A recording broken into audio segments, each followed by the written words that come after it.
थाकल बाटे न संभरता हो आ कैसे चढ़ी जल भीड़ बढ़ता हो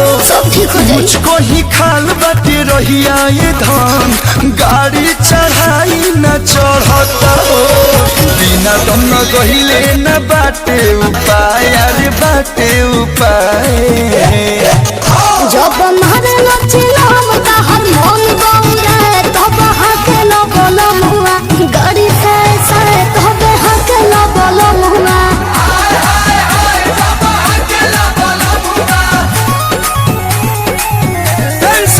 विश्वनाथ की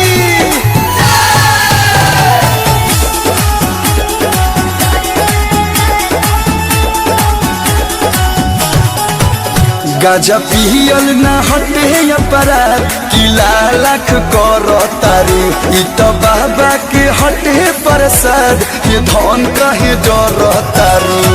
लागल बाटे भीड़ रंगा नइखे कंट्रोल में लौट जाई गाड़ी लागे बिजली के पोल में बिना मतलब के ताहर दिल घबरा यार दिल घबरा जब मारे लचिलाम का हर मन गौरे तब हाके न बोलम हुआ गाड़ी से सारे तब हाके न बोलम हुआ